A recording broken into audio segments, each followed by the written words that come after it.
What is my fondest beer-related memory?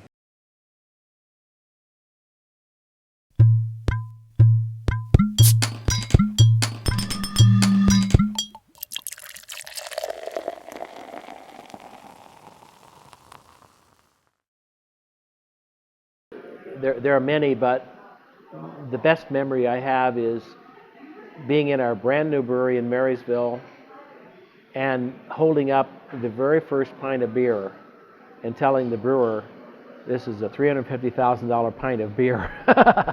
It was the day I got the job here. I would have to say my wedding to my wife Christine. We got married. We got married at our house. We live in Parkville, Missouri, and we got married at our house. My best friend got ordained to marry us, and we had every brewery from the region donate a keg of beer for our wedding. So we had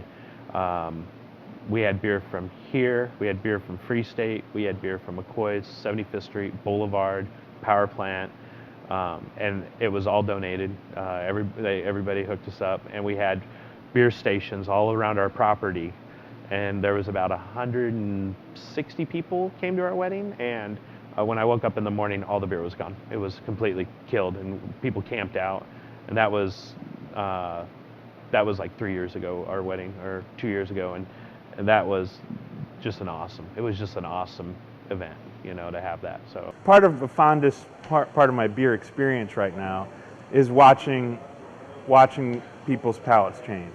That the beers that used to be adventurous and crazy 10 years ago are now people's favorite beers getting sold every day. Watching Dragon's Milk, for instance, which is our best example of that. Watching it go from this little specialty, quirky beer to so many people's favorite beer, and to just watch it get embraced and sold in so many different ways and drank in so many different situations, that is incredibly gratifying. And so there's lots of fond beer memories when we run into a place and unexpectedly see Dragon's Milk on tap and find out how many people are enjoying it. Those are just unending gratifying moments. I grew up in Europe. My dad was in the military, so I think sampling the German beers on some of our vacations is probably the best memory I have, especially since I wasn't quite of age yet, but it tasted good.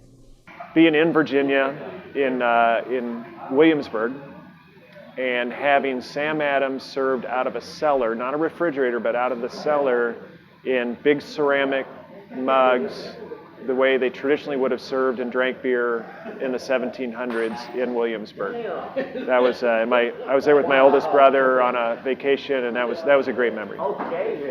I remember one time when I made a home brew of an IPA, just out of my own recipe and just from hops I had, and I thought it was the best beer I'd ever had, and I was having trouble making hobby beers at that time. So, and I really remember where I was sitting and when I drank that. So I think that would probably be at the home brewed IPA I might do. What I thought was really good. I might have to say just our old head brewer and still head brewer in my eyes, Casey Gwynn. We all got together and made him a beer after he had his stroke, and so we got the brew guys from Durango down here, and we all threw some malt in the mash tun, and it was just a real, just memorable experience. Just us all coming together for one person that has made an impact on all our lives. Very special moment. And even to piggyback off that, we gave the recipe out to brewers around the state and around the country, and Stone Brewing brewed some. In California, they're a fairly big craft brewer. A number of other brewers brewed it and then donated the receipts from that beer to Casey's fund. So that is a special, very special. No enemies, all camaraderie. It was all help. It was all cooperation.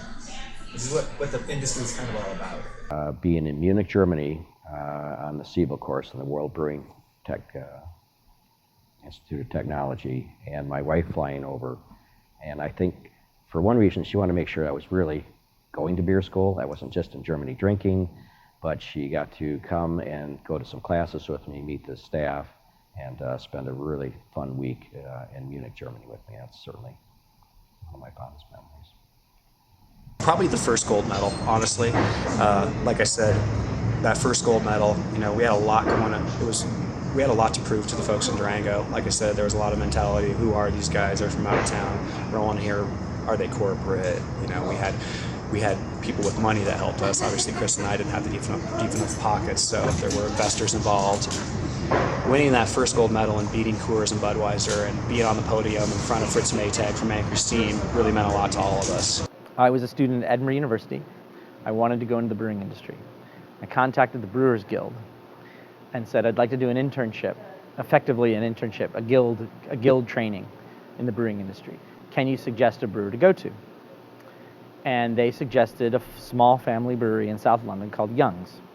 I phoned the head brewer, a Scot named Ken Don, and he reluctantly agreed to give me a tour. So I traveled down to London. I'm a young American from St. Louis, Missouri, and I'm standing in the sample room of Young's.